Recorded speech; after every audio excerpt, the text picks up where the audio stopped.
Hello friends, welcome back to the channel. In the previous video we have studied the profit and loss account, right? Profit and loss account कैसे बनाते हैं, उसमें कौन कौन से contents रहते हैं, right? So in this video we will study about the profit and balance तो हो गया था. Now we will study now balance sheet. What is balance sheet? How do we make it? Why do we make it? What is the purpose behind it to make the balance sheet? So friends, without any delay, let's begin the chapter. What is balance sheet? Balance sheet is a statement showing financial position of the firm on a particular day. Okay. Balance sheet एक statement है. Balance sheet is a statement है, कोई account नहीं है. Is a statement which show the financial position of the firm on particular day. यानी कि 31 मार्च को हमें जब हम इसको बनाते हैं तो हमें पता चलता है कि हमारी फाइनेंशियल पोजीशन यानी कि बिजनेस की फाइनेंशियल पोजीशन क्या है. ओके. तो ऐसे एग्ज़ाम्स में बहुत क्वेश्चन पूछे जाते हैं. Balance sheet is a dash, तो आप लिखेंगे balance sheet is statement not an account. Balance sheet is a statement not an account. Okay. All liabilities are recorded to his left side, यानी कि लेफ्ट साइड ये होता है, right side ये होता है. Right left. ओके. तो left side में हम लिखेंगे लाइबिलिटी और राइट साइड लिखेंगे assets. The balance sheet is not an account. जैसा कि मैंने बताया कि बैलेंस शीट कोई अकाउंट नहीं है बट अ स्टेटमेंट, जो कि सिर्फ अकाउंट नहीं है कोई, इसे हम अकाउंट मानेंगे ही नहीं. ये एक स्टेटमेंट है जो बताता है कि हमारे बिजनेस का, हमारे फर्म का, ऑर्गेनाइजेशन का फाइनेंशियल पोजीशन कितना है, क्या है, as on a given date in the form of asset and liabilities. यानी कि असेट और लाइबिलिटीज़ हमें पता चलता है उस डेट को, यानी कि 31 मार्च को जब हम इसे बनाते हैं तो उस समय हमें पता चलता है कि हमारी असेट और लाइबिलिटी कितनी है. तो चलिए दोस्तों अब देख लेते हैं पाल्मर बैलेंस शीट एज. मतलब पाल्मर एक अकाउंटेंट थे जिन्होंने बैलेंस शीट को कैसे बताया है वो देखते हैं. Balance sheet is a statement on a particular date showing on one side traders property. यानी कि ट्रेडर जो ट्रेड करता है उसकी प्रॉपर्टी बताता है. कौन सा साइड, किसी भी साइड बताता हो, लेफ्ट साइड भी बताता है और असेट साइड भी बताता है. प्रॉपर्टी यानी कि कितना उसे देना है, कितना उसे लेना है, उसी मतलब कितनी उसकी संपत्ति है वो हमें बताता है कौन, balance sheet. And positions and on the other side of the liability side. Okay. यानी कि पोजीशंस, उसे कितना किसको देना है उसे बताता है, यानी कि पता चलता है किससे, हमें बैलेंस शीट से. तो आइए अब देखते हैं बैलेंस शीट हम बनाएंगे कैसे. तो सबसे पहले आपको तो एक कॉलम बनानी है, ठीक है, फिर 2 कॉलम, फिर असेट्स के लिए ऐसे कॉलम, फिर 2 कॉलम, ठीक है. यानी कि एक साइड लाइबिलिटी अमाउंट जो भी अमाउंट एडिशन में ऐड या सब्ट्रैक्ट करने के लिए रहेगा उसे हम लिखेंगे आउटर साइड. और जो भी परफेक्ट जो रहेगा यानी कि जिसमें कोई ऐड सब्ट्रैक्ट नहीं करना है उसे हम लिखेंगे इनर साइड. तो वैसे यहाँ पे बड़ी असेट साइड में लिखेंगे जो ऐड सब्ट्रैक्ट करना रहेगा, जो भी एडजस्टमेंट में जो दिया रहेगा उसे हम लिखेंगे आउटर साइड में. और जो एडजस्टमेंट में नहीं दिया रहेगा, जो डायरेक्ट रहेगा उसे हम लिखेंगे आउटर साइड में. आशा करता हूँ दोस्तों आपको समझ में आया होगा. तो दोस्तों चलिए आगे बढ़ते हैं. अब देखते हैं कि बैलेंस शीट में हमें क्या क्या कंटेंट्स इंक्लूड करने पड़ेंगे. ओके. बैलेंस शीट में क्या क्या इंक्लूड करने पड़ेंगे. तो पहले बैलेंस शीट स्टार्ट करने से पहले हम लिखेंगे यहाँ पर पहले balance sheet as on the date. जो भी डेट दिया रहेगा, जैसे कि 31 मार्च को ही तो हम बनाते हैं, है ना. 31 मार्च को ही बनाते हैं, 31 मार्च ही हम लिखेंगे.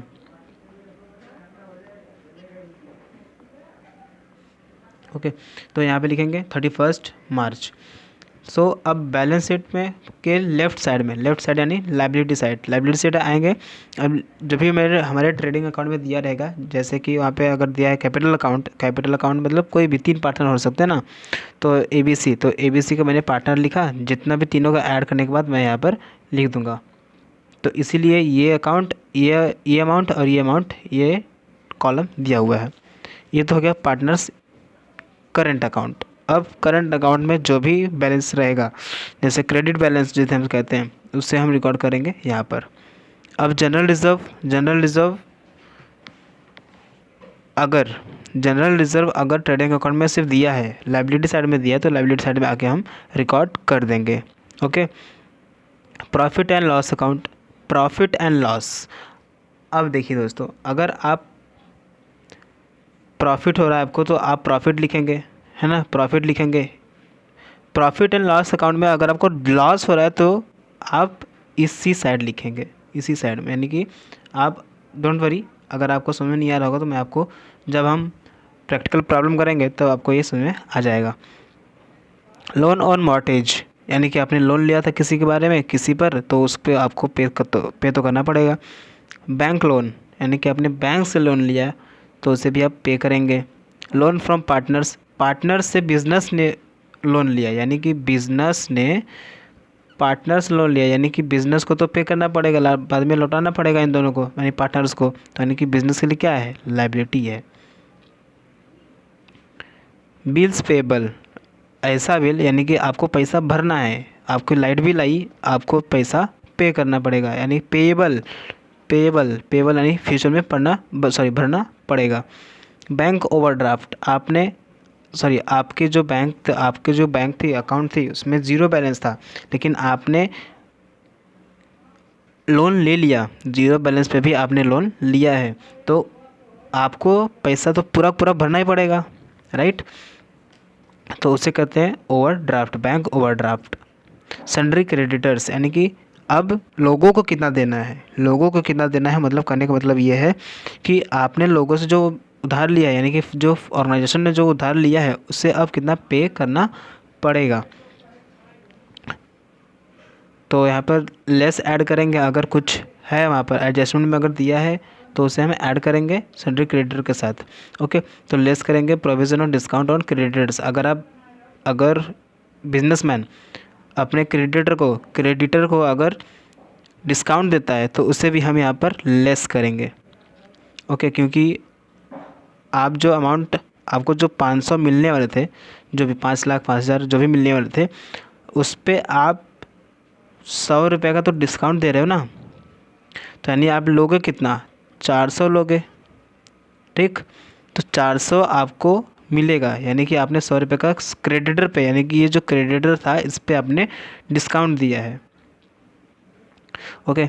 सो नेक्स्ट है यहाँ पे आउटस्टैंडिंग एक्सपेंस, आपको फ्यूचर में एक्सपेंस करना पड़ेगा, अभी आपने किया नहीं तो वैसे ही लिख दो। ओके। सो नेक्स्ट है इनकम रिसीव्ड इन एडवांस, या तो आपने काम किया, आपको एडवांस में पैसा मिल गया, ठीक है, एडवांस में पैसा आपको मिल गया, यानी कि आपको पैसा पहले मिलना चाहिए था, बाद में मिलना चाहिए था काम करने के बाद, लेकिन आपको पहले ही मिल गया, तो आपके लिए एक लायबिलिटी है कि क्योंकि अगर काम नहीं हुआ तो बाद में आपको तो चुकाना पड़ेगा, यानी देना पड़ेगा ये पैसा, तो आपके लिए क्या है, लायबिलिटी, तो आप लायबिलिटी साइड लिखेंगे। प्रोविज़न ऑन टैक्सेस, यानी कि टैक्स पर प्रोविज़न मिल रहा है, टैक्स पर आपको और भरना है, तो ये भी आपके लिए क्या है, लायबिलिटी है, तो इसे आप कहाँ रिकॉर्ड करेंगे, लायबिलिटी साइड। अब नेक्स्ट है असेट साइड मतलब दोस्तों आप तो जानिए क्या होंगे कि असेट मतलब क्या होता है। असेट मतलब वही होता है जो आपके पास रियल में है, आपकी जो संपत्ति है, आपकी जो असेट है, आपकी जो प्रॉपर्टी है, उसे कहते हैं हम असेट। अब गुडविल यानी बिजनेस की जो इज्जत है उसे कहते हैं हम गुडविल, यानी कि बिजनेस के पास जितने भी असेट्स हैं, जितने भी प्रॉपर्टीज़ हैं, उसे कहते हैं हम goodwill. Okay. Land and building less depreciation, okay. यानी कि जब गुडविल कोई भी लेके आएगा, अगर आपके पास गुडविल है, गुडविल में क्या है, असेट है और उस पर डिप्रिसिएशन भी लगा है, तो उससे आप पहले माइनस कर देंगे, है ना। तो उसके बाद तीनों को, यानी कि गुडविल प्लस लैंड बिल्डिंग और डेप्रिसिएशन को लेस करने के बाद आप लिखेंगे पूरा अमाउंट यहाँ पर। ओके, नेक्स्ट है plant and machinery. Plant and machinery आपके लिए असेट है, तो इस पर भी अगर डिप्रिसिएशन, अगर यानी कि एडजस्टमेंट में अगर इसके ऊपर डिप्रिसिएशन लगता है तो आप इसे लिखेंगे, सॉरी इसमें से लेस करेंगे डिप्रिसिएशन। फर्नीचर एंड फिक्सचर, आपके लिए फर्नीचर क्या है, असेट है, असेट है यानी कि आपकी प्रॉपर्टी है, तो प्रॉपर्टी में से अगर आप डिप्रिसिएशन अगर लगता है, एडजस्टमेंट में अगर डिप्रिसिएशन लगता है तो इसमें से लेस करने के बाद जो भी अमाउंट आएगा यहाँ पर आप लिख देंगे। ओके, नेक्स्ट है इक्विपमेंट। इक्विपमेंट यानी औजार, जो भी आपके पास इक्विपमेंट्स होंगे जैसे फावड़ा, ये सब वगैरह वगैरह, ठीक है। तो इक्विपमेंट में सिर्फ ये सब नहीं आते, बहुत सी चीज़ें आती हैं, तो अगर उस पर भी अगर डिप्रिसिएशन लगा है तो उस पर आपको माइनस करना पड़ेगा। नेक्स्ट है डिलीवरी मोटर वैन, यानी कि जो भी आपने मोटर वैन लिया होगा डिलीवर, कुछ भी प्रोडक्ट या फिर ऑर्डर डिलीवर करने के लिए, उस पर भी अगर उसको आप बेच रहे हो, अपने गाड़ी को ही बेच रहे हो, यानी कि आपने मोटर को आपने बेच दिया, तो उस पर भी आपने डिप्रिसिएशन लगाया होगा, यानी कि आपके उस पर डिप्रिसिएशन लगा होगा। एक मिनट, राइट। तो डिप्रिसिएशन लगा यानी कि आपको उसमें से माइनस करने के बाद जो भी अमाउंट आएगा उसे यहाँ पर लिख देंगे, यहाँ पर इनर कॉलम में। नेक्स्ट है लीज होल्ड। लीज होल्ड यानी आपकी जो प्रॉपर्टी होगी, ये भी एक प्रकार की प्रॉपर्टी है, डोंट वरी, आगे हम समझ जाएंगे। प्रीमाइसेस, आपकी जो इंडस्ट्री है उसमें अगर आपकी, यानी मान लीजिए ये आपकी इंडस्ट्री है, ठीक है। प्रीमाइसेस यानी कि आपने जो स्कूल, तो आप जानते होंगे वहाँ पर ग्राउंड होता है, राइट, ग्राउंड होता है, उसे हम कहते हैं प्रीमाइसेस। जैसे कि ये स्कूल है, ठीक, यहाँ पर ये सब लगे हुए हैं, यानी कि यहाँ पर क्लासेस हैं, तो ये जो देख रहे हैं ना आप, ये वाला, इसे कहते हैं प्रीमाइसेस, यानी कि चारों तरफ जो ये सब होता है प्रीमाइसेस कह लेते हैं इसको हम, प्रीमाइसेस। और हर एक प्रॉपर्टी को, यानी कि स्कूल के हर एक प्रॉपर्टी को हम कहते हैं प्रीमाइसेस। यानी कि अब, सॉरी, एग्जांपल के तौर पे लेते हैं, जब आप स्कूल में थे, ठीक है, जब कोई स्कूल में रहता है तो वहाँ पर टीचर्स कहते हैं don't touch any kind of premises from your schools of your schools, यानी कि स्कूल के किसी भी प्रीमाइसेस को, किसी भी प्रॉपर्टी को आप हाथ मत लगाइए, मतलब उसे हानि नहीं पहुंचनी चाहिए। तो ये भी एक हमारे लिए असेट है, यानी कि बिजनेस के लिए। उसमें भी अगर डिप्रिसिएशन लगा है तो उससे हम लेस करके और इनर साइड में लिख देंगे। पेटेंट्स तो आप जानते हैं, पेटेंट्स हमने 11th स्टैंडर्ड में पढ़ा था, ये भी हमारा लिखा होता है, असेट होता है। इस पर अगर डिप्रिसिएशन लगा है तो इसको हम करेंगे लेस, फिर जो भी अमाउंट आएगा उसे यहाँ पर लिख देंगे। नेक्स्ट है लूज टूल्स, यानी कि लूज टूल्स जो भी कम, यानी कि बहुत छोटे मोटे जो टूल्स हों, उस पर अगर डिप्रिसिएशन, अगर आपने उसे बेच दिया तो उस पर भी अगर डिप्रिसिएशन लगे तो उससे भी आप क्या करेंगे, लेस करेंगे, फिर जो भी अमाउंट आएगा उसे लिख देंगे। तो दोस्तों ऐसे सब करने हैं, यहाँ पर जितने भी आप देख रहे हैं इसे सब करने हैं। वैसे यहाँ पर नेक्स्ट है इन्वेस्टमेंट। इन्वेस्टमेंट पे जो भी आपको मिल रहा है, यानी इन्वेस्टमेंट किस पे कर रहे हैं आप, स्टोर्स पे कर रहे हैं, स्पेयर पार्ट्स पे कर रहे हैं, अगर उस पर डिप्रिसिएशन लग गया तो उसको माइनस करके यहाँ पर लिखेंगे, ठीक है। अब नेक्स्ट है outstanding income, sorry prepaid expenses. Prepaid expense यानी कि आपने पहले ही भर दिया है, प्रीपेड आपने पे कर दिया पहले से, आपको बाद में पे नहीं करना है, यानी कि जो आपको मिलेगा आपने पहले पे कर दिया, वो आपको मिलने वाला था, आगे जाके मिलने वाला था, लेकिन आपने उसको पहले पे कर दिया तो वो आपको मिलेगी ना, मिलने वाले के लिए पैसा आपने पे कर दिया है तो आपके लिए वो असेट हो जाएगी, ठीक है। तो ये हो गया हमारे लिए असेट।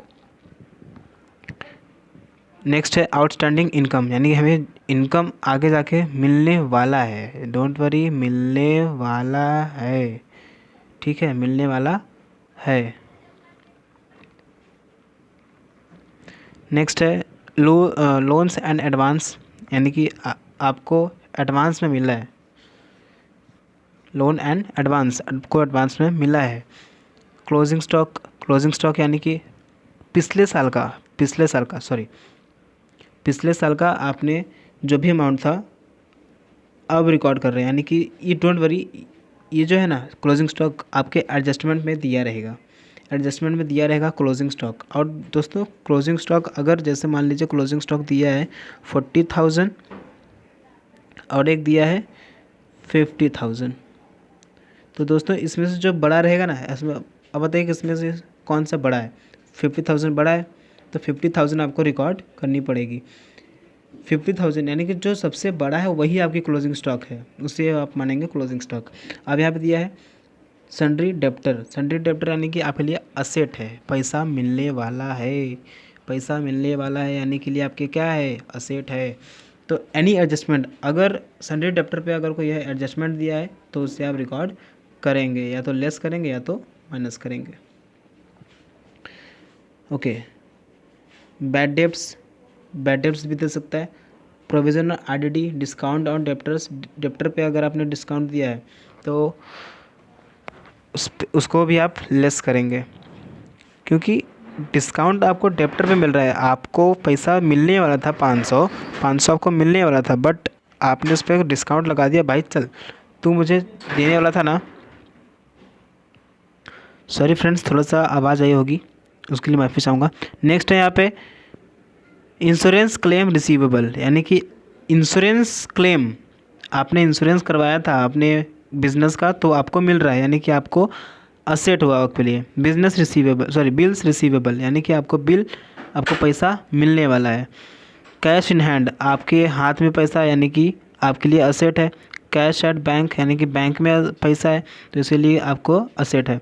पार्टनर्स करेंट अकाउंट मतलब कि जब आप बैलेंस शीट और पूरा बना लेंगे, अगर बैलेंस शीट बना लेंगे तो आपको बनानी पड़ेगी पार्टनर्स करेंट अकाउंट।